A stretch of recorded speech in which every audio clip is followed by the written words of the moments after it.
state of art of the different systems which has been designed in the recent years, considering users' behavior, considering users' presence in the information retrieval. So till now we are assuming that user is an external user and he is nothing to do with the internal process of retrieval. So now we have started exploring designing different system, not from this year, it has been explored in the past 10 years maybe, where we are considering each and every user's hint, each and every user interaction, and basically there are various methods to model them into the retrieval framework. So the intention of this workshop is to basically see how we can capture these different aspects, these different behaviors, the different signals of a user, information seeker, into the retrieval framework or into the retrieval process, right? So semantic intelligence or social intelligence is one of the aspect where we are capturing users' behavior, maybe in the form of feedback, maybe in the form of his history, exploring history, maybe in the form of external behavior on the information which is retrieved. So we have, I mean, partially we have touched upon different aspects from the very first day itself. There we have a discussion session on conversational IR, how conversational IR is basically coming up as a product, coming up as a advanced system, coming as a a possible futuristic product we have. And now we are having these systems where, on the third day of FDP, we have one session. On that, we have, have a discussion on the facets of IR where any non-verbal input can be utilized in IR process, in IR system. So that is the extent we have covered. And in the morning, today morning itself, we have captured how basically we can utilize the social information available in the social media platforms to derive to generate or to create or design a system which is considering social intelligence. So with this remark, I would like to formally welcome our today's expert, Dr. Rajiv Shah. So he is currently working as assistant professor in IIIT Delhi. So on the very first day on the second day of FDP, we have got one of the experts from the IIIT, Professor Mukesh Mahania, for two of the sessions. So thank you, Dr. Rajiv, for consenting to us and to be the part of this FDP. Now, let me share the other facets of Dr. Rajiv Ardensai, as far as academic and research contribution concerned. So Dr. Rajiv Ardensai received his PhD in computer science from NUS, which is National University of Singapore, which is a renowned or one of the premier institute in the world for its known for its research and other activities, research and development activities. Before joining to IIIT Delhi, he worked as a research fellow in Living Analytics Research Center, which is LARC at Singapore Management University. And prior to completing his PhD, he received MTech and MCA degree in the computers application from DTU, which is Delhi Technical University, and JNU. So rightly said. So it is privileged to be part of the same institute because, right? So I am having some degree from that institute, JNU. So Dr. Shah is the recipient of several awards, including a prestigious Heidelberg Laureate Forum, which is HLF, and European Research Consortium for Informatics and Mathematics Fellowships. And as far as research aspect or research facets, he won the Best Student Poster Award in 33rd AAAI Conference on Artificial Intelligence held at USA, and won the Best Poster and Best Industrial Paper Award in 5th IEEE Big Multimedia Conference at Singapore, won the Best Poster Runner-Up Award in 20th IEEE International Symposium on Multimedia, which is ISM also. It is a conference held at Taiwan, and received Honorable Mention Award at IEEE ICDM conference, which is, which is among top 3 conferences of database. So, and this IEEE ICDM conference happened at Beijing, China. And he also received the Best Paper Awards in IWC GS workshop at ACM SIG SPTL conference 2000 in year of 2016. I held it USA and was runner-up in Grand Challenge competition of ACM International Conference on Multimedia year 2015 held at Australia.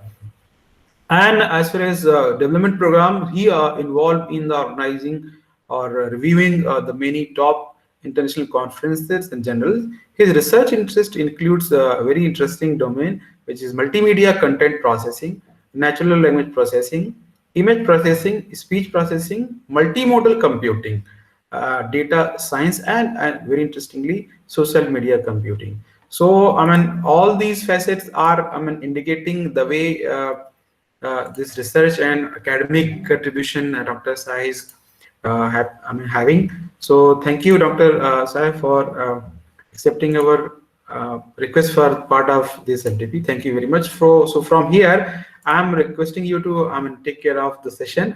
Naturally, I will be here. So, right. Thank you, sir. Thank you so much, Vikram, and thanks for a very, very nice introduction. And it is my pleasure to be here again. So let me share my screen. Okay. So I hope you can see my screen. Yes, yes. Okay. So firstly, I apologize if because my voice is not so good today. I mean, I had a cold recently. So, but still, I will try my best to convey what I want to. Yes. So, welcome everyone, and it is my pleasure to be here to present our work. And I also included some of the my colleagues' work, so because that is very much relevant to the information retrieval. So, since this FTP is on information retrieval, so I have tried to basically only keep those work which somehow related with the information retrieval. So, this is a very, very brief introduction about my lab. So I lead the MIDAS lab at IIIT Delhi. So MIDAS stands for Multimodal Digital Media Analysis Lab. I believe from the name it's clear. I mean, we deal with multimodal data. So that is why probably the title of my today's talk is Multimodal Information Retrieval, because we deal with multimodal data. So this is my team. I mean, a couple of PhD masters and undergrad students work with us, and we do also have a number of students from other institution, and our students basically have shown a very good track record of placement as well as going to the higher studies to the top places. And we work closely with very, very popular researcher in the world. So a couple of them from NUS Singapore, some of them from Bloomberg, and some of them from Georgia Tech, and so on. So the theme of our lab is AI for social good. So here basically it's just the glimpse of what all problem my lab works on, but in the details I will be only covering the problem which is somehow related with the information retrieval.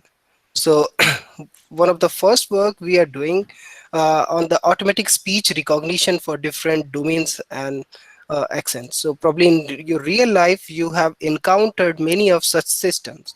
So for example, many of you have Alexa at your home. So Alexa does nothing but, I mean, listen, it's perform basically the ASR. ASR is nothing but kind of recognizing whatever the spoken speech is, and accordingly basically kind of do the information retrieval for you. So for example, you say, Alexa, what is weather today? I mean, in that case, I mean, your speech is converted to the text because your computer cannot understand the waves, speech audio waves, right? It need to be converted to the some structured information that is kind of text.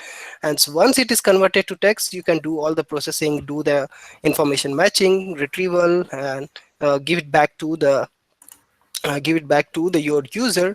Probably since it's Alexa is dealing only with audio, so whatever the retrieved information it has got, it will convert again to the text information to speech and give it back to the user. So that's how ASR. So in as part of our lab, as we know, the ASRs, if you have tried Alexa, I don't know how good or bad your experience was for Indian languages and words. For English, it's probably working fairly well. So we have seen that for native languages, it doesn't work so well. So as part of our work, we are focusing on how we can improve ASR systems for Indian languages, and specifically deals with different accents and so on. Second part of the work we are doing, so often when you're dealing with or interacting with the people, you don't just say, right? You don't just listen to what people are saying. You also look at what people are saying. I mean, probably how they are saying. So it's kind of you focus on, I mean, their, you can say the face, or you can say the lip movement, how the people uttering different words. So that's why probably we are working on another facet of, you can say, the communication, lip reading. So here we look at the lip movement, and accordingly you can do the either information retrieval or do the pre-processing, or basically provide the different, even you can perform the communication. So we also work on the speech reconstruction out of it. So I will discuss in details how, why all these speech reconstruction and the lip reading are required in the visual speech recognition. Another work that we are doing at our lab is hate speech and malicious user detection in the code switch scenarios. Because these days you have seen, I mean, on the social media, I mean, everyone is basically you see a lot of people who are trolling, who are abusing, and so on. Is there any way we can detect such person automatically? Because manually it is not feasible, because there are millions, billions of posts and the people are there, and it's not possible to look at such people manually. So I mean, there are number of researchers working on uh, to build a system, but often they are limited to English language only. So can we do something for Hindi? Can we do something for code switch languages like English? Because in India often you see the people using social media platforms, they communicate in the code switch languages. And since these companies, firstly, I mean, they are not native to India, I mean, so most of their solutions is limited to English. So that's why, I mean, they are not able to detect the hate speech or probably the malicious user, the who are communicating the code switch languages. So this is one of the direction we are focusing on. Another very popular direction as part of our lab is focusing on mental health problems such as suicidal ideation, depression detection on social media. As you know, during the lockdown, I mean, a lot of people basically suffering from mental health issues, and many people have committed suicides. I mean, many of are witness to, I mean, many such incidents, right?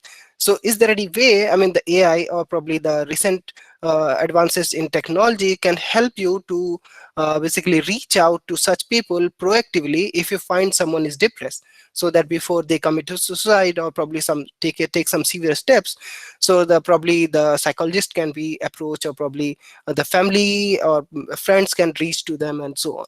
So this is one of the recent work we are doing, and we have published to top tier conference like ICDM and CIKM and so on. So building multimodal information retrieval and extraction system. So this is the part I will be discussing in details.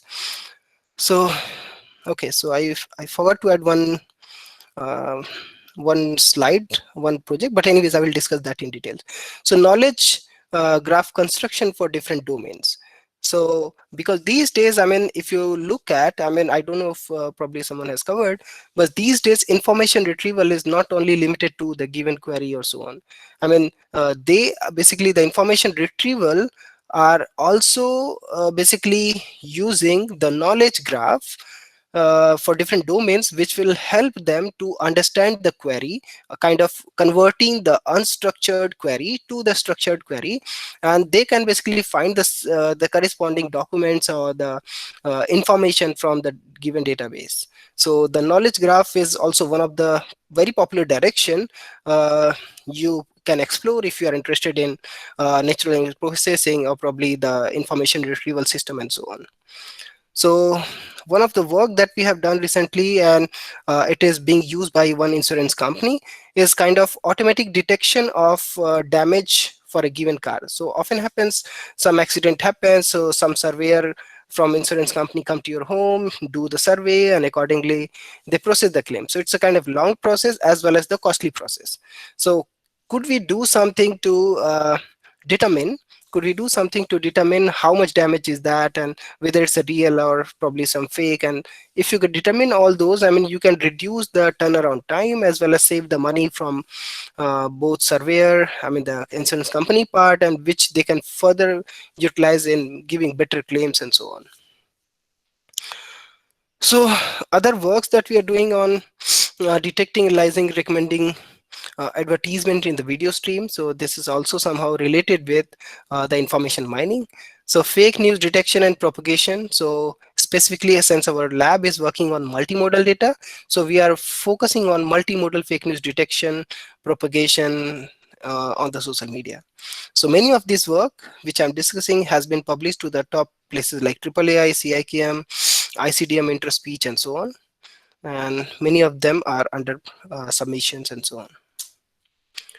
So I will probably skim through this. I mean, it is already discussed, and so I'm very honored to have a number of good students with me. I mean, who are helping us to get several awards, and so on. So in terms of skills, tools, and framework, we are focusing on natural language processing, image processing, speech processing, multimedia computing, and so on.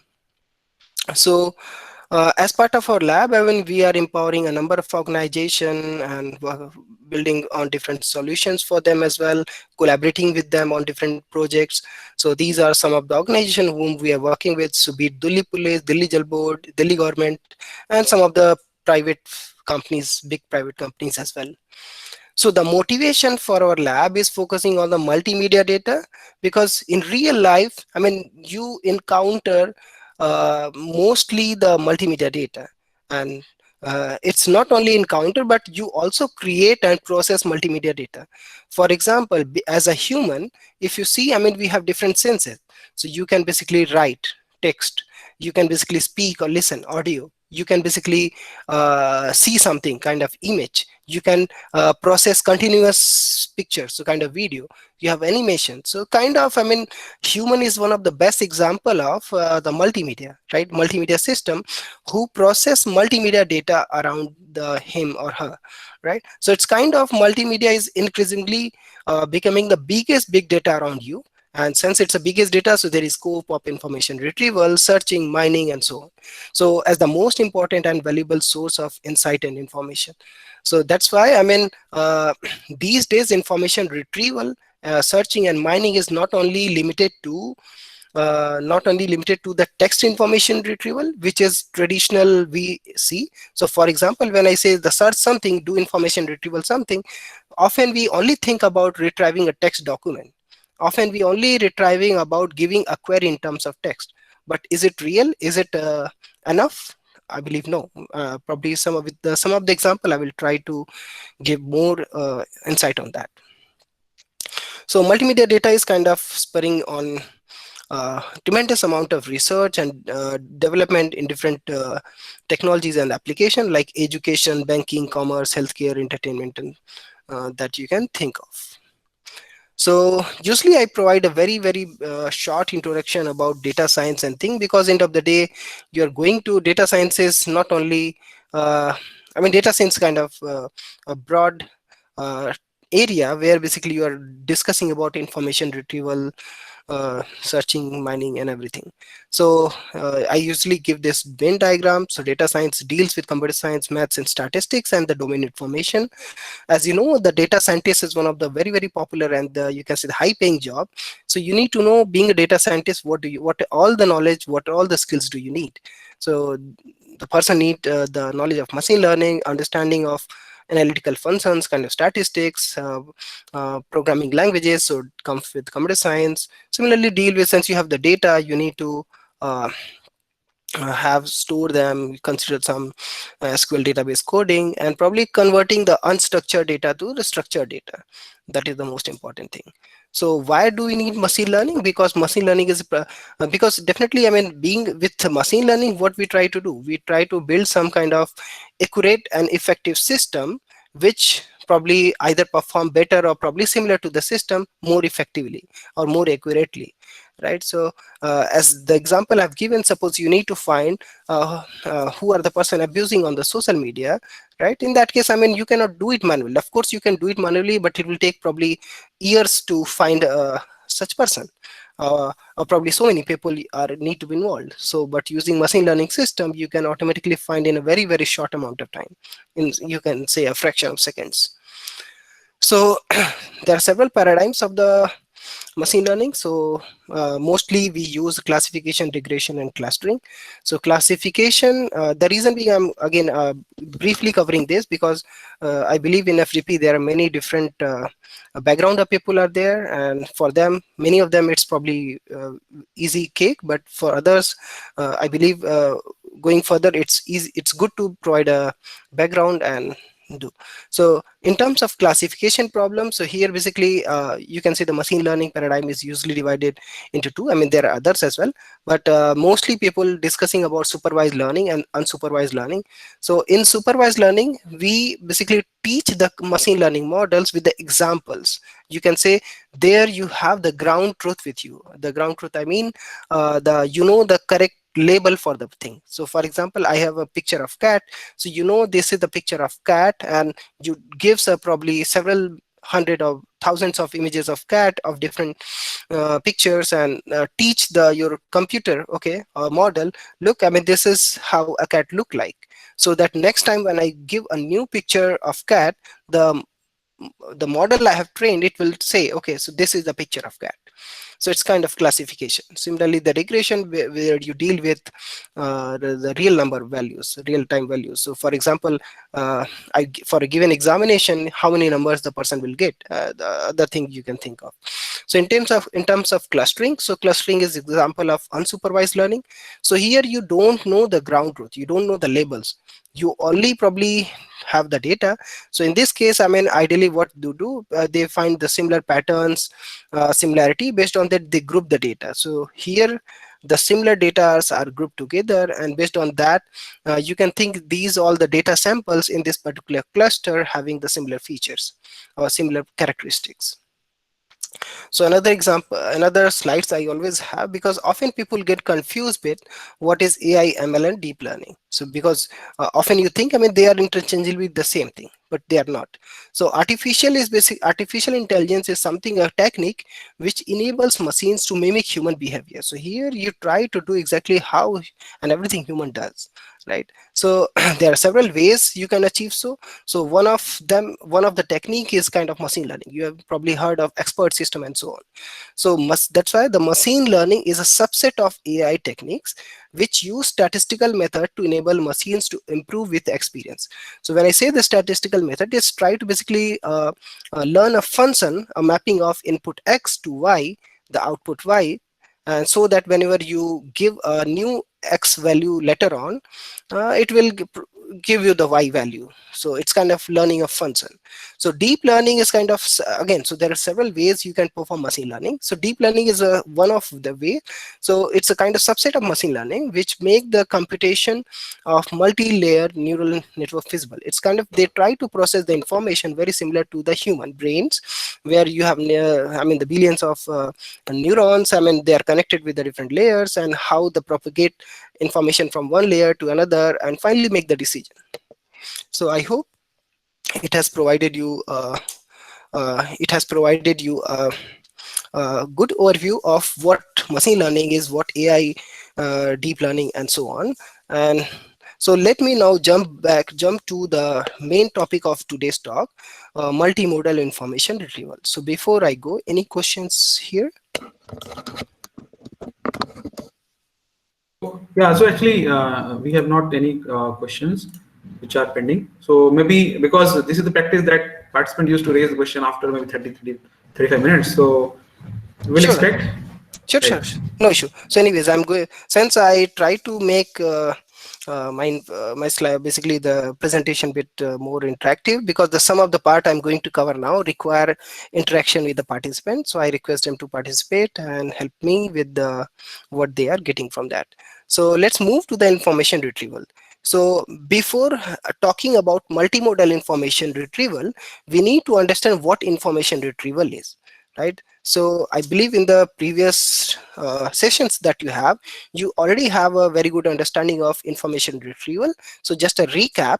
So information retrieval system is like such that, so you have user needs some information. So in that case, the user basically need to give some input query.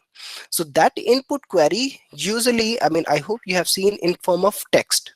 right? So you have text query, and similarly you have a database, so text database, where basically, and again, I mean, you need to represent either the query or the probably the database, the different document you have in the database, in some representation.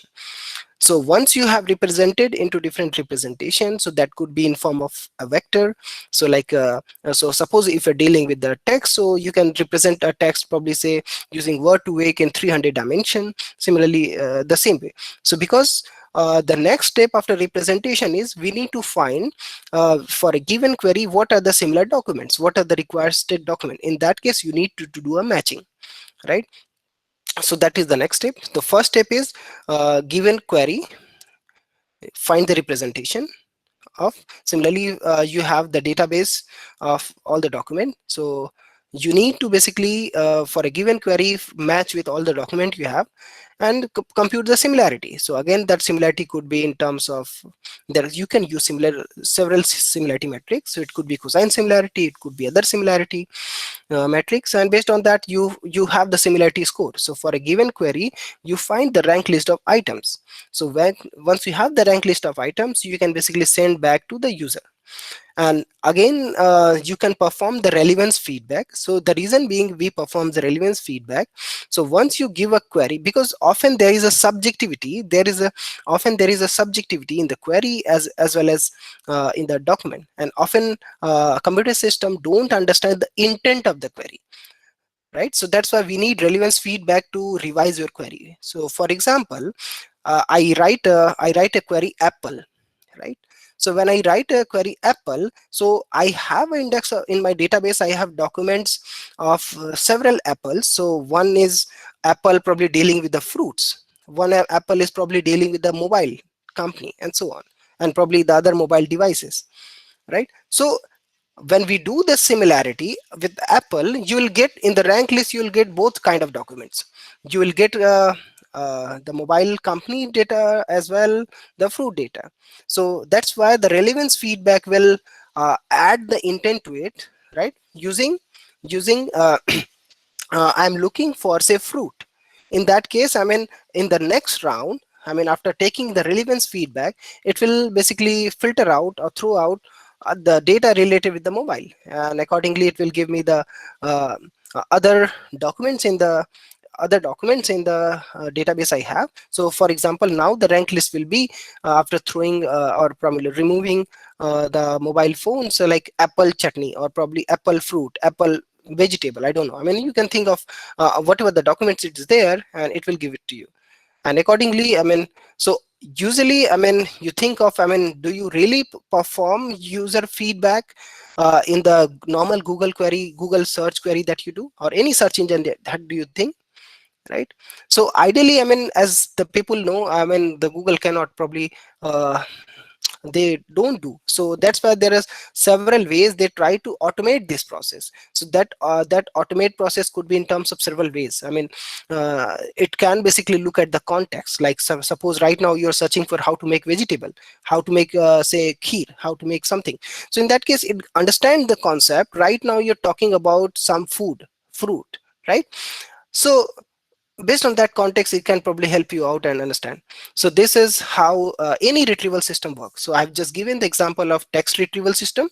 So if you have to deal with other modalities, the only thing we have to change is the data here, right? So here, the instead of text, now it has been image. Similarly, it could be say speech, it could be probably the video.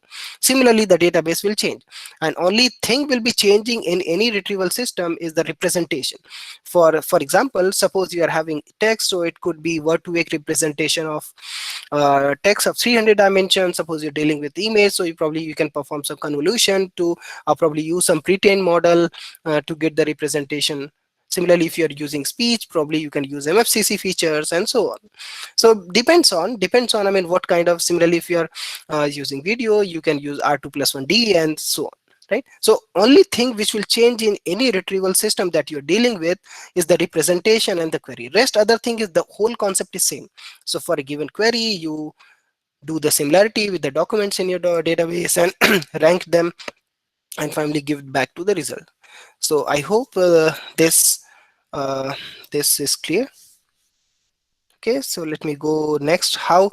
So after getting an overview of what information retrieval system is, so let me now jump into the multimodal information retrieval. So I believe, I mean, in other sessions you might have already covered the text information retrieval system. So I take the liberty to basically focus on other type of information retrieval system. So for example, when you deal with any information retrieval system, you can Yes, have, sir. Yeah. So at yeah, this time, at this point of time, we have got one query from the participant, sure. and queries like for a mono model where we have same type of data mode like either text or image. Retrieval usually a label or logical classification. But in case of multimodal construct, what is the benchmark or create a metadata to label or classify the different data from the different database sources? So what's your take? I hope question is clear. Yeah, so the thing is, multimodal information retrieval system is a very difficult thing, right? So that is why still most of the search engine only focused on text information, even though the input is image, they don't compare with the image. So usually what they do, they apply different object detection system on the image and get whatever the object it has, so that object in terms of text. So whenever they do the matching, they compare those text matching. So so despite, I mean, the modalities in most of the existing system is different, again it's not that trivial task, and for many reasons. Firstly, one of the major reason is not very, they are basically not uniform representation. And secondly, I mean, as long as you move from text to probably other modality like image or video, the matching time as well as searching time will take more time. And as a user, as a human, whenever you do any query, you expect to get the reply immediately, right? So that is that all the issues are there, so but still, there are many cases where you don't worry about the time, you worry about how accurate the result is. And often many times, I mean, you are not in position to put a query in the text format. In that case, what will happen? So my upcoming slide probably help you with that. Is that Yes, yes, you're I looking think we for? can continue, sir. Yeah, okay. So when we are saying information in input query, so as I've said, I mean, one normal thing is that you can simply do the keyboard, I mean, type something, right? So you can simply type something. So that is the text information retrieval system I'm talking about. But how about, I mean, you have other inputs like camera. So for example, just take an image, a scanner, or probably mouse, or you can say the microphone, that is the sound, or probably other. So how about if you have other modalities as an input? So how you can deal with that, right? So one input could be, so suppose so as part of our lab, we mainly focusing on how you can build a system which can not only help the normal people, but probably the people who are suffering from different you can say challenges. So physically challenged people, so for example, who cannot speak. So how to build a information retrieval system who cannot speak and probably write, how you can help with them. So suppose the person cannot write, I mean, okay, you can say, okay, so why don't you just speak something, right? What about even the person cannot speak, right? So for that system, I mean, we are thinking of building a kind of information retrieval system based on the lip movement. So based on your lip movement, we will understand what is your query, and accordingly you can just use the existing information retrieval system that you have and serve the purpose. So the my first system which I propose for such system is uh, lip movement based information retrieval system. So where the input is just lip movement. So when you can say the lip movement is could be anything. So lip reading, it's kind of, you need to perform first lip reading, and once you perform the lip reading, you can use them as a input for your information retrieval system. So for example, uh, in this case the lady is saying something, so only based on her lip movement you need to understand, okay, so what did she say? Did she say hello? Did she say apple? Did she say so whatever the query she said, and that query can be converted to text, speech, and probably uh, videos, and accordingly you can perform the retrieval system. So before going into what is lip reading based information retrieval system, it is very important to understand what information, what lip reading is. So let's play a game. So it kind of kaun banega crorepati. So I will show you a video, and you need to tell me, just like KBC, I've given you 4 options, and you need to tell what the person has said just by based on looking at his lip movement. So you can think of this system. If this person who cannot speak, probably he don't have hand, or probably he don't probably very far away from his keyboard, right? So how this person can say something to Alexa? For example, he want to discuss with Alexa, right? He cannot write anything to Alexa, right? Similarly, he cannot say anything to Alexa. How about Alexa has an eye, and Alexa can see, okay, so what the lip movement is. So can you basically help this person by telling me what the person has said? So I'm going to play a video, so please help me what the person has said. So I hope the task is clear. Yes, it is clear, sir.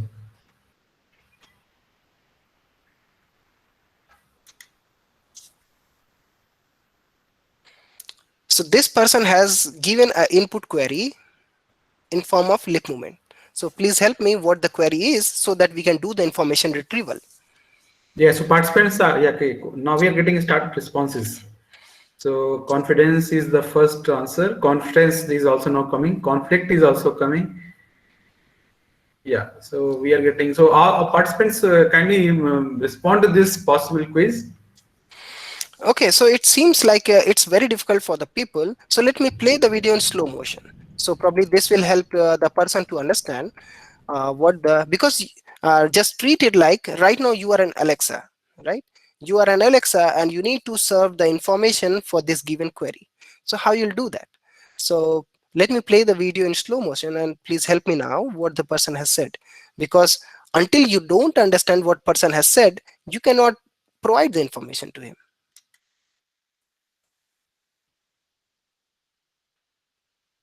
So let me play the video again.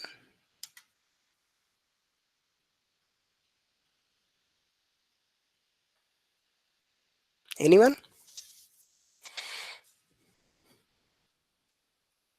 It is confidence which is posted Okay, so most of the people saying confidence. So and I not hope you can. conflict. Okay, so I hope you can appreciate that how difficult problem it is, because the people are saying confidence, but I'm not sure whether they are confident, right? So the correct answer is basically conference. The person said conference, so probably you can verify, and if you want to, you can also look at the videos which we have already posted on our YouTube channel. So here basically you can see the our model is 65% confidence with the option conference, right? So let me play another videos because I hope now you are a bit familiar with lip reading, and I've given the example. So yeah, so please tell me what the person is going to say. So I'm going to play video, please have a look. Anyone? Let me play in the slow motion, so please have a look.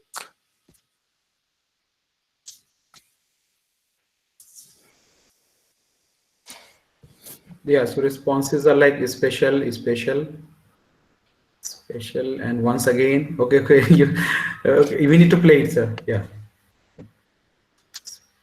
Okay, so some responses are like desperation, speech. So it is a scattered reply. I mean, we are getting for, I mean, for all options we are getting replies. Right, so it is it's speech. I mean, I hope you can understand. That is the reason why only the text based information retrieval system is very popular. I mean, still in kind of being used, not other multimodal, or you can say the other media type retrieval system, because it's very difficult problem, right? I mean, what the person is saying, what the person is say thinking.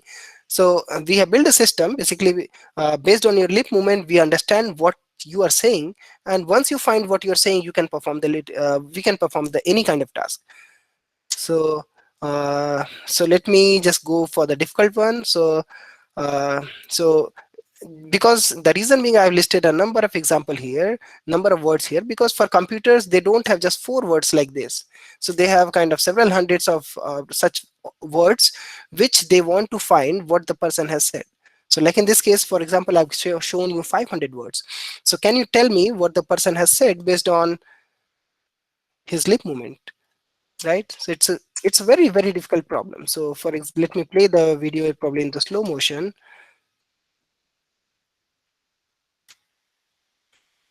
Any guess what the person is saying?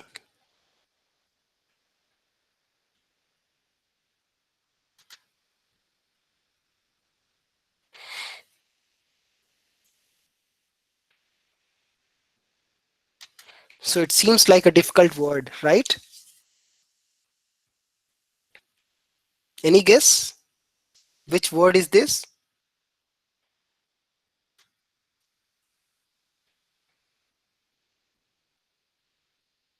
Any responses?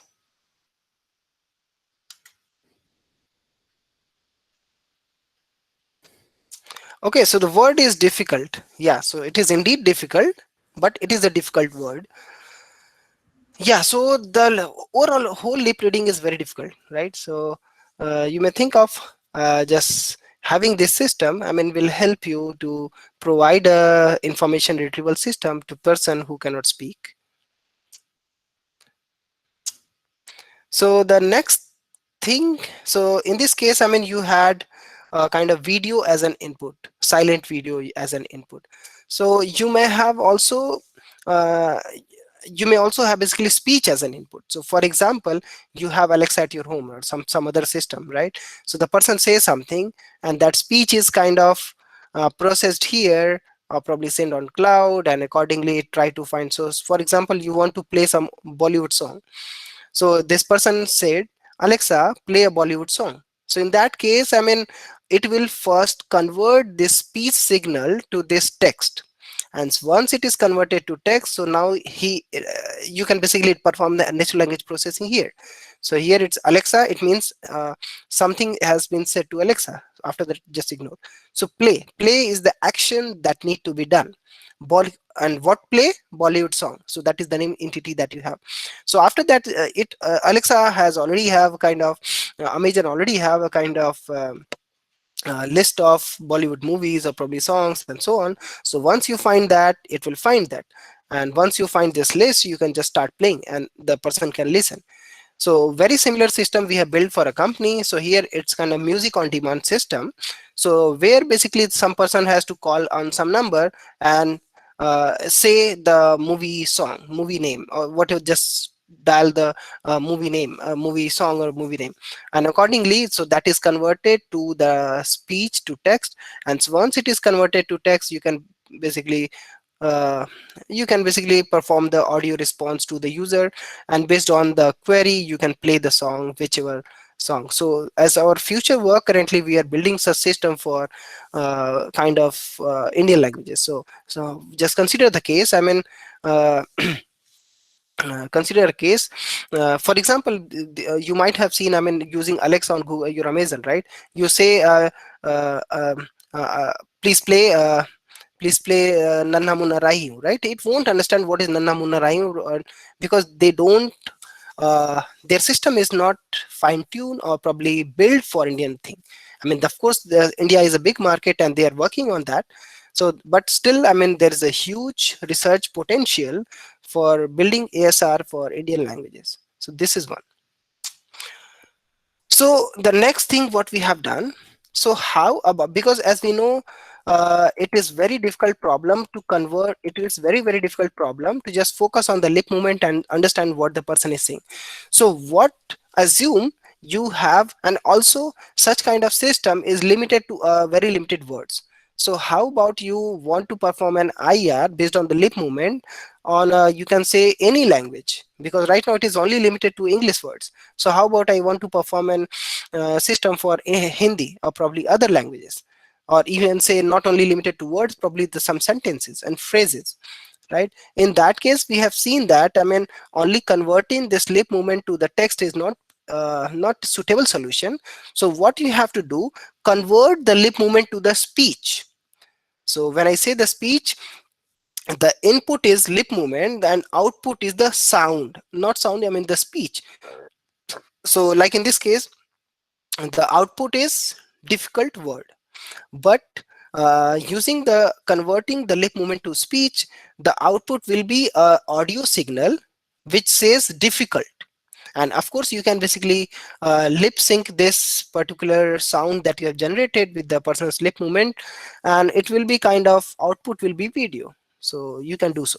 So this is exactly we have done in the next work. So what we have done, so we use the lip movement speech as an input for the information retrieval system. So what we have done, so firstly for this given lip movement we have generated the speech as well. And once we have the speech, I mean, that will help you to deal with, because such kind of system that we have built, it is not only limited to the English but also for other languages. So for example, the lady is saying ni hao ma. So ni hao ma is kind of hello in Chinese, right? So now our system is able to understand other languages as well. Similarly, she's saying xie xie. So xie xie is kind of thank you in Chinese. So we have also tested our system for Hindi as well. So like right now the person is saying Haji. So here the input is just silent lip movement, and the output is the video, or you can say the audio corresponding to the lip movement. So in this way you can extend this lip reading system for not only for text but also the speech scenarios, similar to Alexa. You can say, I mean, just think of it this way. It is basically Alexa with also with eyes. The reason we need such system, because we have a lot of people who are suffering from different disease. So one of such example is the dysarthria. So you can see such people. Suppose if this person has to speak to Alexa, do you think she can do? I mean, she cannot write. I mean, her hands is not so good. I mean, due to is not very active, she cannot write. You cannot listen to what she is saying. I mean, it's very unclear, right? It's very unclear, but saying something. So Alexa cannot understand what she is saying. But if you have the lip region, what she is saying, and also the whatever the weak signal of sound that you have, using both signal you should be able to probably do a better job as compared to only one modality, say the speak, which is not very clear. So having the because the reason being often we use multiple modality, because different modality help you to reduce noise which are there in the different modalities. So if something which is not clear, for example in the audio, can be inferred from the lip movement, similarly vice versa can be done, and based on that you have the confidence of your system how it is performing on different things. And once you are able to do so, you can build a retrieval's multimodal information retrieval system for the people suffering from dysarthria. So dysarthria is one of them. I mean, there is similarly aphasia. There are many other such disease where the people are not able to probably speak something, or probably even cannot write, or probably they probably too far from the keyboard to not write. So that is about lip reading as a speech as an input. So how about a video? So because many times, I mean, you don't want to find uh, only the text or probably the speech, but you also want to find the videos. Again, I mean, of course you can do video retrieval based on the given input text query or probably speech query, but that will not be as good as the comparison between two videos. So what we have done here, so in this work, uh, you just give us one image of the person and the audio signal that is so for example, Alexa has your picture. So in that case, I mean, you just whatever you are saying, I mean, that will be processed at cloud and it will be converted to a video. So once it is converted to video, a video to video matching can be performed and give you a video as an input, as an output, and so on. So in this particular system, what we have done, so we have built a kind of video generation system. So input is an image of the speaker and the audio recording, and the audio is something like that. So in this way you can perform the video retrieval system. And the good part, it is not only limited to English, but it is also working well for Hindi and probably other languages. Like in this case, it is for aap kaise hain. So how we have exactly done, we have tried to find the mapping of phoneme to visemes, and using GANs we have generated the intervisemes frames. so that the input is just first image, you can say, and the whole audio signal, and all the rest of the frames we can generate, so that you can build a video for the query. So once you have the input query as a video, again use the information retrievals framework that we have discussed, and you can help the person with the retrieval. So that is about lip reading. So any questions here before I move to another retrieval system without touching anything, so kind of touchless typing. Yeah, In so that, actually, it's not question. It's a simple. I mean, there is a post by the participant is like when we are discussing something about your project, one of your project. So a participant requested to share some technicalities. I mean, underlying technicalities of that project. sure. So I mean, in the beginning of this work I have already provided the links.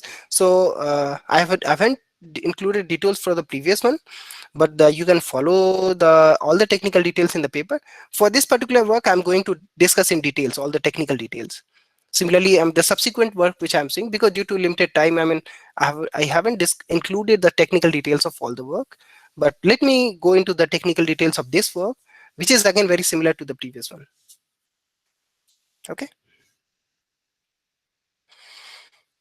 Right. Sir. I think we can continue. great. So, so how about information retrieval system for touchless typing? So the motivation is that, so before motivation, so let me thanks my colleagues, collaborators, students. So this work has been published to IEEE Big MM, and this work has been done in collaboration with Haverford College in USA and Delhi Technology University. So as from the name itself, it is clear, touchless typing using head movement based gesture. So can you type anything just by your head movement? Have you imagined about it? Because it's again, it's kind of information retrieval system, right? So because the input here is just your head movement. You don't want to you don't want to say something, you don't want to perform lip movement, right? How about just and get the results? Isn't fascinating, right? So this is exactly what we have done. So the motivation is very clear. So as I said, I mean, most of our work is somehow focusing on the keeping the healthcare in our domain. So traditional input is like you have the typing, or probably just typing, right? Or probably you can also add the kind of microphone as well. How about you don't have that with you? Not possible. So for example, the people suffering for upper limb paralysis, deformed limb, damaged fingers and hand, various other disabilities, they cannot write, they cannot probably say, right? So so the motivation is very clear. So there are existing work which basically motivated us to explore this further work. So for example, in this case, the lady is doing information retrieval or matching. How? You can see in her hair she is having different electrodes and so on, so kind of which is capturing the mind signals, you can say the brain signals. So using that brain signals, you are capturing what is the query is, what the person is looking for. Similarly here, I mean, if you look at the person is just looking at the thing, kind of eye typing, so just looking at the thing, based on that you can type anything. Similarly, the lip movement example I've given, speech example I've given, and so on. So the related work to this, there are some work which two-letter keyboard for predictive touchless tapping with the head movements. So based on your head movements, it's basically type two letters, and accordingly you can find what the person has typed. So this is one of the work that we followed. Similarly, another work which is doing face as mouse through visual face tracking. So in this case, I mean, you'll keep tracking all those and understand what it is doing. Similarly, there is a work with head pose estimation and camera mouse implementation using monocular video camera. So this is also the one of the related work which motivated us to work in this direction, so that without touching anything, can you type? So ultimately, I mean, we want to achieve, I mean, even don't do the head movement. How about just think about the word, think about the information input query, and get the answer? Ideally this would be the best, right? I mean, just think about it and get the results. But again, we are not up to that advanced. So that's why I mean, we need to find some intermediate way. So similarly, I mean, these are the things people are doing. So in addition to thinking, I mean, you need to just move your fingers, and based on your fingers, it try to understand what you have written. Similarly here, using your head movement, and it capture all the sensors, and based on that it can understand what you want to type. So this has motivated us to build our work. So here basically we want to focus on the head movement of the person, and just write, or you can say just probably you have tried this system in your mobiles. Many people, instead of writing, they do the swiping, right? So they just, suppose they have to write live, so they just swipe like that, live. So instead of just clicking every button, they simply just swipe. I mean, there's a system, and based on your swipe, I mean, they know, I mean, what all kind of words could be possible, and you can select from that. I hope you have experienced this thing. So this has motivated us. So why not just follow the head movement of the person and the swiping behavior that we know. So based on the so instead of typing, we just do the, instead of swiping, we just do the head movement, and you have the suggested word, and you can select one.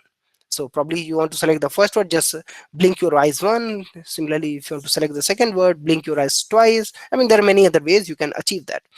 So here exactly what we have done. So in our work, we have used 10,000 most English common English words. So there are 8529 unique cluster sequence. When I say the sequence, so we have divided the keyboard into nine clusters. So like this is one cluster, this is another cluster. So based on their spatial location, we have divided into different 9 clusters. So it's a very I mean, the same keyboard that you use in your daily life, the QWERTY keyboard. In that case, I mean, once it is divided into different cluster, if you have to type any word, simply just look at the cluster, very similar to the swiping behavior, and once you look at the clusters, similar to swiping, I mean, you need to do the head movement, and we will suggest a word. So since we have used 10,000 most clusters, and there are close to 8,500 unique cluster sequence, so on average 1.17 different words for different unique clusters that you have. So that, I mean, you have close to 1 to 2 valid words for given any head movement that you do, and we are able to find very accurately what the person has just typed by his head movement. So this is our data set collection setup, because there was no such data set exist. So here in this case, you can see, I mean, we have this experimental setup. We collect I mean, just to make it more futuristic, we have not only covered the frontal view of the person, we have also we have also captured um, the other views of the person, like uh, for 0 degree, 45 degree, and minus 45 degree. So in this way, I mean, you have so right now in our current experiment, we have only used the central view, but since we have made the dataset public, I mean, we encourage other people to basically explore this further, how the multiple views can help you in better information retrieval system. So dataset description, basically we have 25 volunteers, so including 16 males, 9 females, and we discarded 3 user data because they were not good, they left in between. So each users basically requested to record 3 samples of video for 35, and that includes 20 words, 10 phrases, and 5 sentences. So because we wanted to see how this system works, not only for words but also for the phrases and sentences. So these are the word, phrases, and sentences that we have used in our system in our experiment. So in total we have close to 2300 videos for the experiment. So the videos are like that. So like this is the central view, because as I mentioned, if the person has to type something, so for example in this case tell, so the person has to look at this cluster first, and then probably here the image, I mean, yeah, this might be probably other word. So anyways, I mean, whatever the cluster sequence, so suppose you want to write cat, yeah, okay, so this is example of cat. Okay, so first you need to look the cluster having C, next cluster having A, next cluster having T. So in this way, just looking at this cluster, the input is cat. So for example, this is how the frontal view.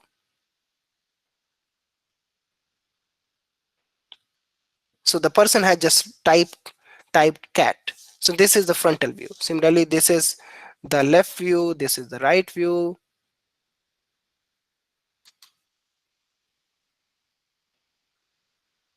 right? So based on this head movement, I mean, we are able to correctly find what the person has just typed look by looking at the keyboard. So you might be wonder what the person is having here. So this is something called muse. So in our experiment, because as I said, it's more a futuristic experimental that we want to do. So here basically we want to not, even we don't want to perform the head movement, we want to achieve a thing which is just simply think about the word and get it, since it's not feasible at the moment. So what we have done, so we have asked the person to wear a muse headband. So muse headband is a kind of having sensor capture sensors like accelerometer and the gyroscope. So these sensors and also probably some brain signals which was not very clean, so we have ignored that, but we have captured the accelerometer and the gyroscope, and we are continuously working, I mean we are currently working on how to utilize this muse information along with the video, that is the frontal view and other views that we have, to improve the retrieval system. So this is about the data collection. So our data collection is kind of very distributed because we don't want to have any bias in the data set. So this is the distribution of different clusters, and since we have 22 users, 20 in this way, I mean uh, average gesture per minute per user is close to average 49.26, and standard deviation is 5.3, so kind of very evenly distributed. Similarly, the average word length is 4.3 letters, and the phrase is at 10.6 letters, a sentence is 18.6. So we wanted to have all kind of input, so be it words, be it phrases or sentences. So this is the technical architecture, technical slide for that. So what we have done, so we have proposed a method based on the CNN RNN architecture. The reason, I mean, CNN is used because CNN has shown a best result for image related thing, and RNN because here we have sequence of information, right? Sequence of frames, you have the video. So that's why a very popular CNN RNN based architecture has been used. So it's as a feature extractor part. So specifically we have used HopeNet architecture.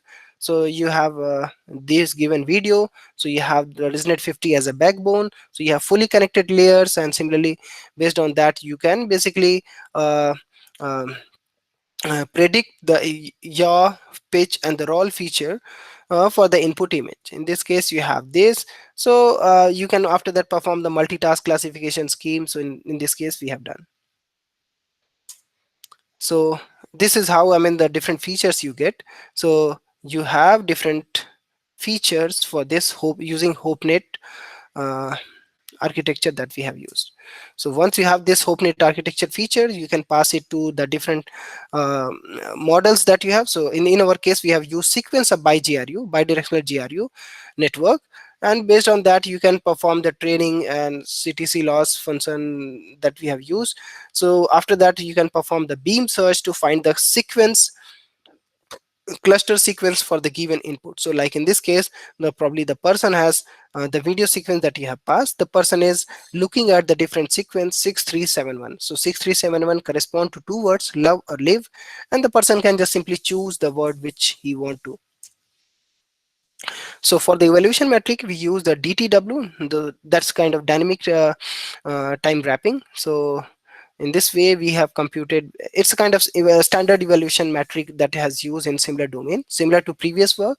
We have used this, and we have also computed the accuracy. So in terms of experiment, we have followed two setting.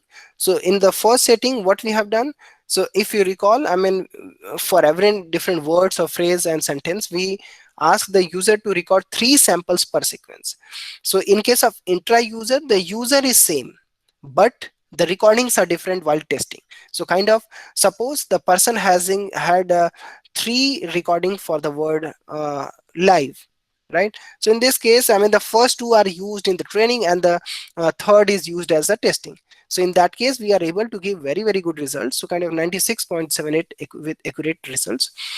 And in case of inter user, so in case of inter user, what it has done, I mean, you train on other users and test on other users. So for example, I train the whole system on the data which is not include me, but while testing I say the same word, but since I'm not a user involved in the training, so it's kind of new to the system. And in this case also we were able to get a fairly good results, 86%.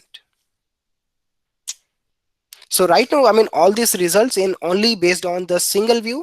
We haven't considered the other views.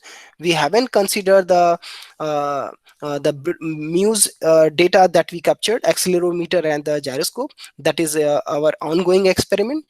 And we believe, I mean, using the multimodal data, like in addition to the frontal view, if you use other views, it will improve the result, as well as, I mean, once you add the gyroscope and the accelerometer data, it will further improve the system. So yeah, so that is our code, and the database is publicly available in case anybody want to further explore this direction. So that is available to people. So any questions here before I move Yeah, to the? so in the chat box, we have got one question. I mean, during this one of the uh, slide, we have discussed about the setup for this particular how to capture the different Right. side or different dimensional aspect of image. So the question is like, what rate the frames are captured by the camera? Which type of image size is used? So Yeah, I think yeah, it is mentioned. probably. I mean, Yeah, probably I can call the participants and it is mentioned here. So here unmute. basically we Yes. have used very simple mobiles. I mean, the Right. reason being, I mean, we don't want to make it very costly. So we have used just simple 3M10 mobiles. M10 mobile, I guess it's 7,000 each. Very simple, not very costly. And the videos are captured at 30 FPS frame per second. And the resolution is 1920 class 1080. Right. Uh, Good afternoon, sir. If I'm Yeah. not interrupting, No, sure. Yes, please go ahead. Yes. sir, first of all, I really appreciate your work. It is a very, you can say, remarkable work you and your team have done. Thank you. Sir, I am basically from Airport Authority of India. Okay. So I am a manager there, and we are developing India's first biometric boarding system. It is a DigiYatra platform, Okay. which is we are hoping to get it have a soft launch by 15th December in Varanasi first. Okay. Wonderful. And I'm from and Varanasi, by the way. So yes, sir. good to know.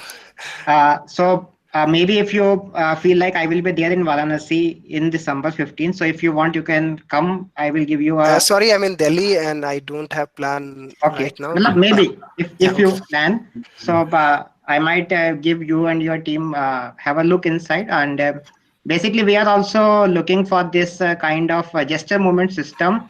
Actually, Etihad Airport and Etihad Airlines has developed it in for the Arab countries, and they already have this kind of system. And you are also looking for it. So I think I might be officially being in touch with you Sure, for sure. this. Yeah, so I think that will be great because we are already working with a number of, as I mentioned earlier in my slides, I already working with Delhi Police, I already working with a number of Delhi government projects, central government projects.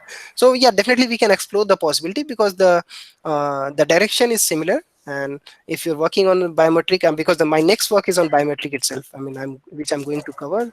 So that is on the soft biometric. So that will probably further provide more details. Yes, right, please, sir. Continue. Okay, so the next work is about, can you think of retrieve any information, or you can let me probably go more into the uh, cyber security, right? So can you basically determine my password or ATM pin just looking into my eyes? Can you think about this? So there are cases, as well as there are number of papers which suggest that, I mean, because when you type anything, so you look in your mobile, right? You type something. So if you type something, that reflection goes to in your eyes. So looking at your eyes, I mean, there are papers which says, I mean, with very high accuracy, I mean, they are able to predict your password, their ATM pin. So it's a very, I mean, it sounds probably scary, right? So but I mean, we look at other side, I mean, can we basically determine, I mean, so there is always a good thing and the bad thing of any technological advances. So in this case, I mean, it can be also used like helping you like mm, uh, can you basically do something, can you basically find out the information for me, information, do the information retrieval based on my personal information, and so on, right? So but just be aware, I mean, anybody can get your password if they are hacker, just looking at your eyes. If you're typing something, if you're swiping something, if your pattern based on your head movement, and so on. So let me probably go more into the details of this work. That this work has also recently published in IEEE Big MM. Okay, so this work has also been done with along in collaboration with Haverford College, USA, and some of my IIIT Delhi students. So on the inference of soft biometrics from typing patterns collected in multi-device environment. So here you will be surprised to know I can find your identity based on how you type, what you type. I mean, and I can basically tell you what is your age based on how you type, what you type. So let me go more into the details of the problem. So while interacting with the computer devices, we leave variety of footprints such as typing, swiping, walking, among others. So these footprints have studied for authentication, identification, forensic analysis, health monitoring, cognitive assessment, and so on. So these soft biometric traits basically at the at a and one way, I mean, helping you to basically determining authenticating, but others basically person can also misuse it to determine who you are and probably get the thing. Similarly, typing, swiping, gait, body movement fusions are the widely studied behavior patterns in the context of desktop, mobile, and wearable. So in our particular work, so what we have done, so you have the soft biometric, also known as kind of personal identifier. So age, gender, cognitive assessment, handedness, typing hand, a number of fingers used to type, and all these informations are indicative of what kind of person you are, who you are, what is your preferences is, what your priority is, and based on that you can basically do a lot of things, right? Suppose you're writing, so for example you're writing something on social media, right?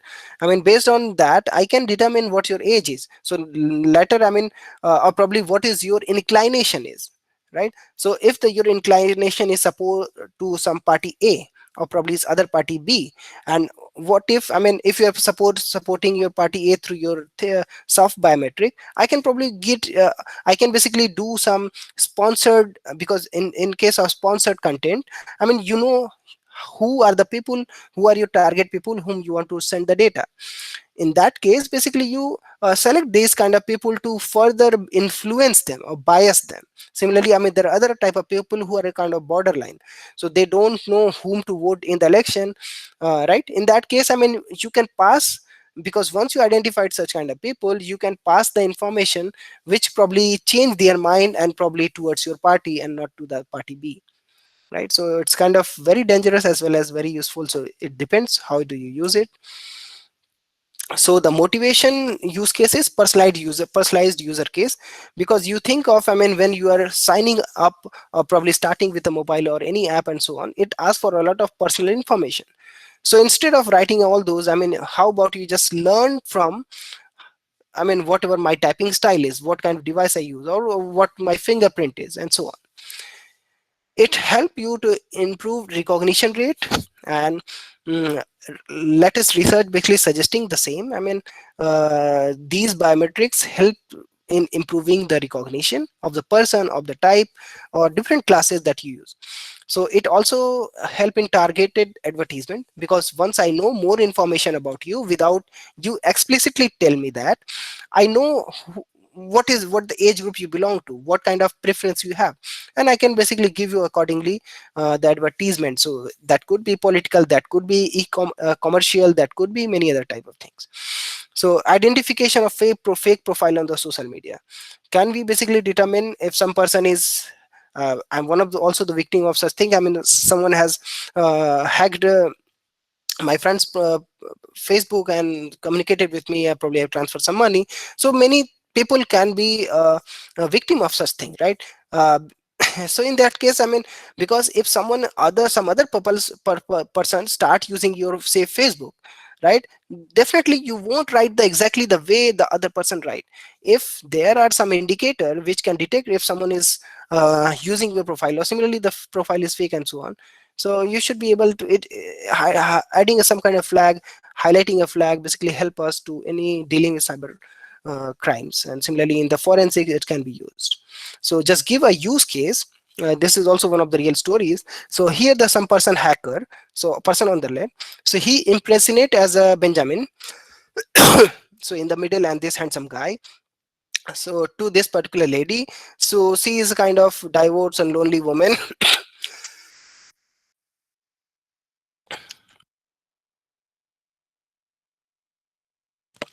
Yeah, so in this way basically, I mean, this scam out her lifelong saving of $90,000 and promising her lifelong long love.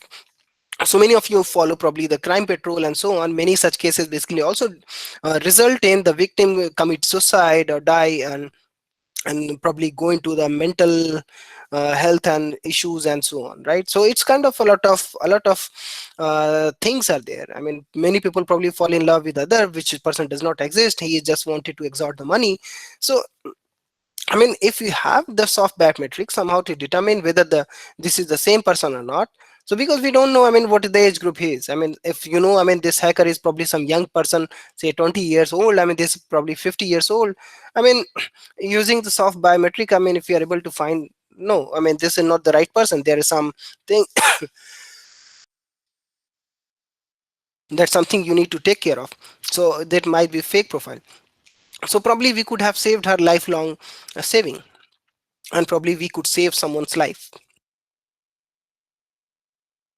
So similarly, these law enforcement personnel can use soft biometric for tracing and convicting the person. So what we have done here, so we have used a publicly available very popular data set, so that has a soft biometric patterns of 117 individuals on desktop, tables, tablet, and the smartphones. What we have, and that has the information like gender, what gender of the person, major, minor, so whether it's a major in computer science and a minor in say sociology, typing style, age, height, and all these patterns. So we have used a number of benchmark machine learning and deep learning algorithms for classification of the gender, typing style, and so on. So based on that, I mean, I will show you with close to 90-95% accuracy, we are able to determine all these information like gender, typing, age, and so on. So this data set is Syracuse University dataset. I mean, so since we have only used the multi-activity dataset from the same user, so it has close to 3.5 million keystroke collected from 117 users. So to all the 117 users, they have been told, so you need to type two given sentence, like that is fix it, and answer a series of questions, that is the free text, they can write anything. So there were three things are used, this desktop, tablet, and smartphone. So there are, I believe since we are running out of time, so I skim through the probably some of the technical details. So how we have done, so here basically we look at when the some particular word is pressed, when some particular word letter is released. So based on that we have extracted a number of feature, so like word hold time, word unigraph features, one digraph features, and using those features, and later on basically we have used machine learning and deep learning model which I have mentioned uh, to get the result. So we have basically used that 70% of the training data and the 30% of the test data, so which we never used, as our model has never seen. So we first use the five-fold cross validation on the 70% of the data to find the best parameters. So once you have the best parameter, you can train the 70% of the data again and test on the remaining 30% of the data to evaluate the model. Specifically for the machine learning, we have used naive-based decision trees, SVM, and so on based on the previous studies. No one has used probably XGBoost and before, so we have added XGBoost. No one has used deep learning features methods on this problem, so we have added for the first time fully connected layers, convolution neural network, and so on. Similarly, we have used RNN, LSTM, and these are the results. So these are the result for gender classification. So only based on your typing style. So for example, I've given, so you have free text, you have fixed text. So using the fixed text, we are able to predict with the 86% accuracy, 86% accuracy whether the person's gender is male or female, just based on looking at what you have typed. Similarly, I mean, for the phone, for the tablet, the accuracy is in the very similar range, close to 80 and 83 and so on. So this is about gender. Similarly, for the major minor, we were able to receive result close to 75 to 80%, 83% using deep learning features. Like if you can see here, so with the 87%, 85%, we are able to accuracy. We are able to tell whether the some person has completed his major in computer science or probably other language. Same for, you can say, the typing style. So with 80 close to 90-91% accuracy, we are able to determine this is the typing style of this particular person. And similarly for the age and height, we have computed the MAE, mean average mean absolute error. So like if the, and that is in the inches, so with only just 2 inch you can say, I mean, most of the mean absolute error is in inches. So kind of if the person's height is say 5 foot 5 inch, so we are able to predict the person's height by in the range of 5 foot 3 inch to 5 foot 7 inch. It's kind of very close to what is the actual height is. Similarly, what is the actual age is. So what is, for example, if your age is say 74, so we just predict in the range of 73 to 77 kind of.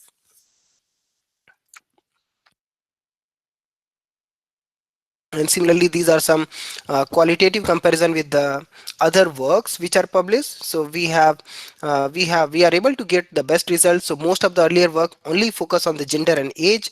We have also include other classes like major, writing style, and so on. So there are some limitations with this, but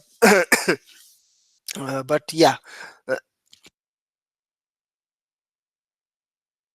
I'm sorry. Yeah, so there are ethical concerns which I mentioned in the beginning. So people with malicious intent can use this to probably for some destructive purpose. So that's why there is a lot of discussion these days whether AI is a boon or evil.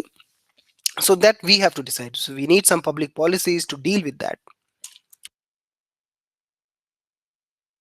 So this is the conclusion.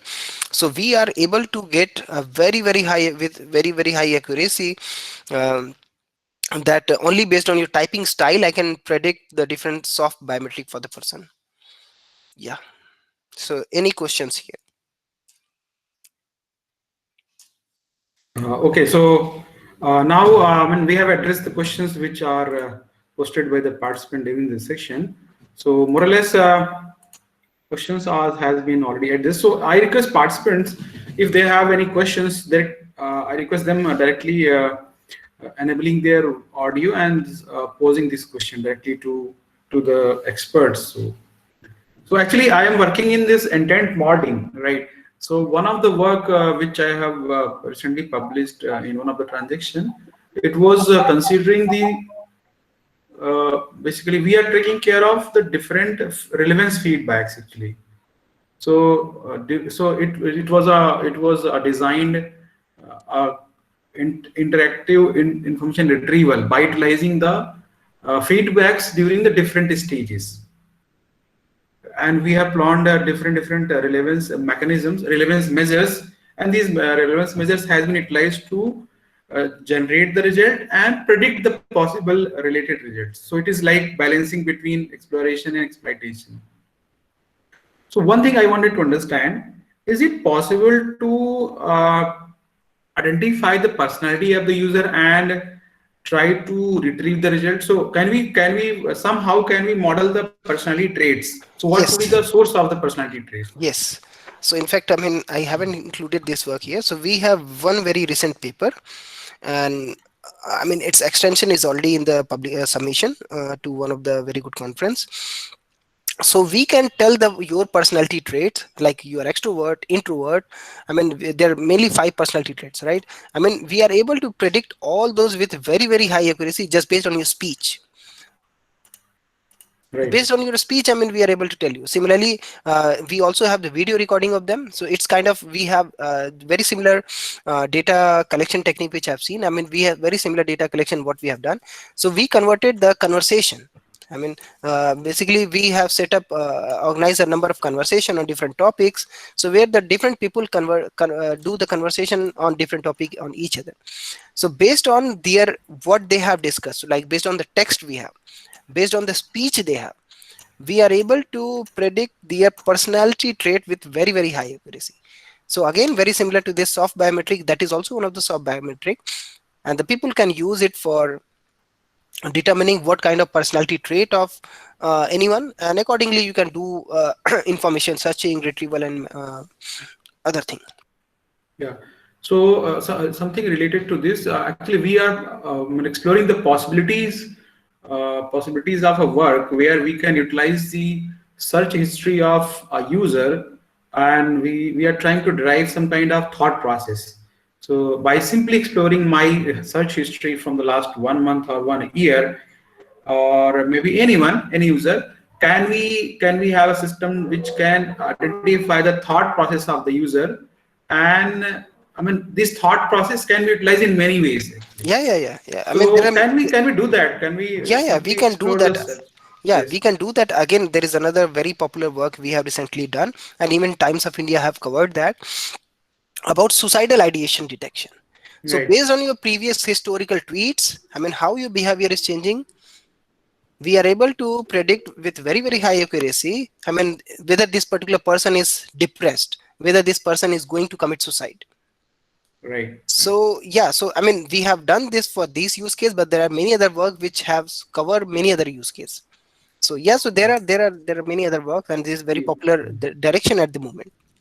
Yeah, so actually, in one of the session in this FDP only, we have got one of the experts from IIIT Allahabad, so Dr. Sonali Agarwal.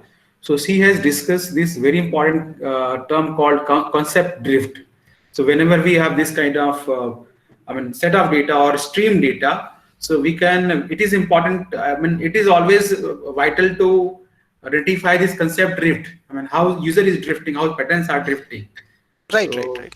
Yeah, even I mean, that can so basically help in other use case. I mean, I know Sonali. I mean, she's very good researcher. yes, So yes, kind of yes, it can be used in kind of political drift, right? So right now, I mean, you are yes, supporting party A, and there is a time when you change your affiliation, or probably the thought process, probably supporting other party. So for example, right, very, very good example probably I can give.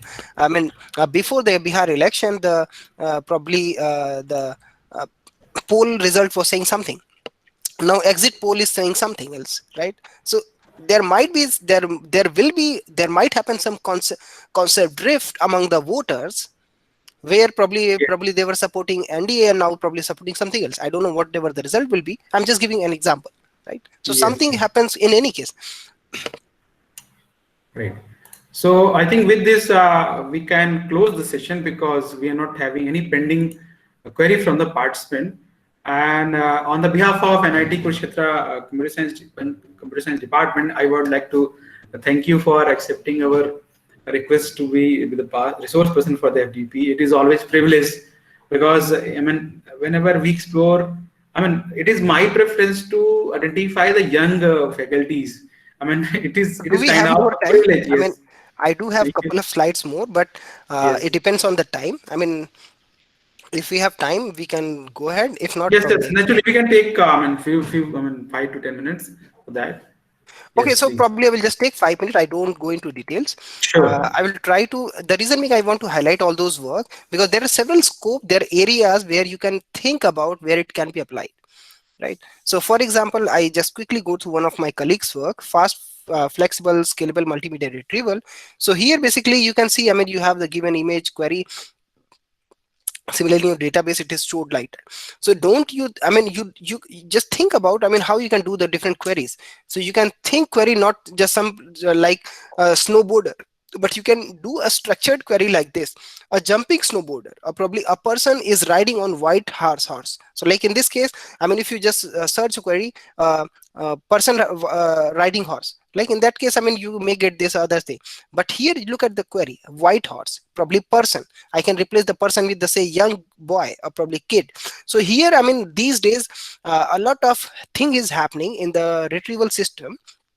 Query is not a normal query, but also a uh, you can say more structured query, and based on that your databases also need to be stored, pre-processed accordingly, and you need to get it. So this is one of the very good example. So here basically you also need to probably get the relationship detector, face location. Like for example, I want to do a query: a man carries a baby under a red and blue umbrella next to a woman in a red jacket. Just to make it more complex, men should be in the left to the lady. I mean, you can make it more complex. I mean, with the current traditional information retrieval system, it won't work. Scene graph is also one of the very popular ways through which you can extract the relation and do the matching. So that is, and similarly this is for the video retrieval. So because I don't think, I mean, any existing search engine works very well for the video retrieval. So this is how video retrieval works. I mean, the video query is you have, similarly you have the videos in the database. So you have basically find the similarity. Again, you cannot match more videos directly. You can basically consider the segment of the videos, and accordingly 25 seconds you are matching, and accordingly you can get it. So there are several ways you can do so. One of the very popular method is temporal matching kernel.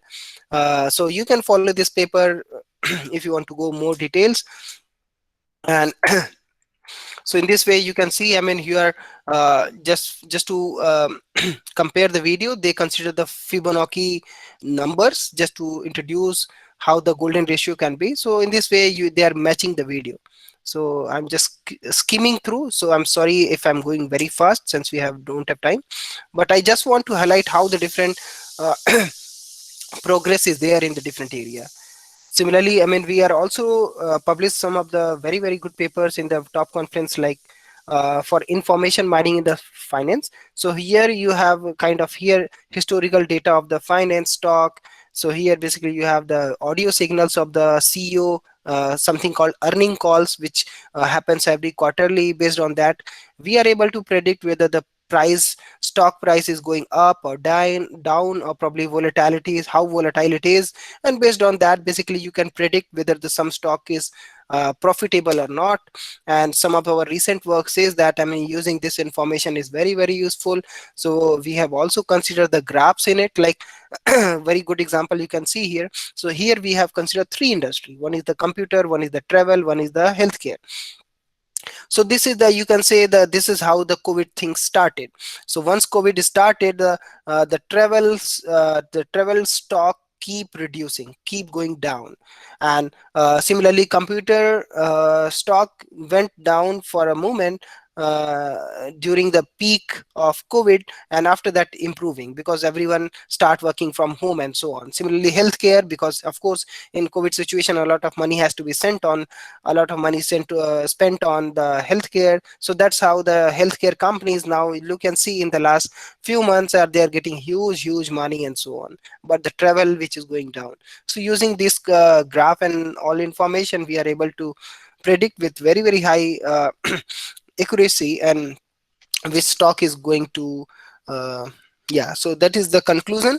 Traditional information retrievals are limited to the text retrieval, so we need multimodal information retrieval system, and it can be applicable in many areas like education, healthcare, and finance.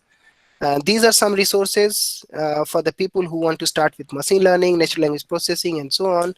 And thank you so much. I'm very sorry I just rushed through, but I hope these slides may probably just give you some direction. Yes.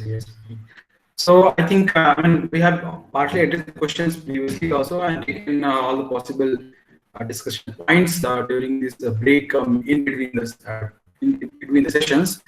So I mean I will be sharing this your email ID with participants if you allow, so that they can approach you. I mean they can connect to you, and they will be referring this reference of this event only that we have we have a session on this TP, and that's why we have this question or this doubt.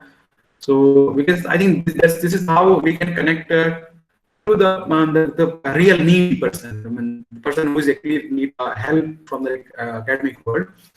So with this remark, I want to have this privilege to share things from IIT Kurukshetra and on the behalf of our participants as well as. And I mean that's the that's the opportunity. It's always an opportunity to listen to you, because we are having. I mean, you are having this a very upfront experience on these things. So I mean, initially we were focused to have most of the experts from the industry, but now I have this perception that it is the academician who has this theoretical aspect, knowledge on the theoretical aspects. So we will be having another activity on the month of January, which is based on knowledge extraction. So for that also we are approaching. I mean, we will be approaching to you also, because there it is again the challenge to have multimodal kind of arrangement and how to extract the knowledge from the multimodal sources. So thank you for this session, and I think it is an opportunity. That's what we have enjoyed it also. Thank you very much, sir. Yeah, I'm glad. I mean, you liked the talk, and yeah, so yeah, definitely anyone can approach me, and I can basically apologize in the advance if there will be delayed in the response. I usually reply everyone, but many times it get delayed due to a very large volume of emails I get. I'm sorry about that, but yeah, I welcome. I mean, any kind of help you need from my side, I will be very happy to help. Yes. Okay, thank you, sir. Thanks, everyone. Yeah, it Yes, is very nice interaction. Thank you so much.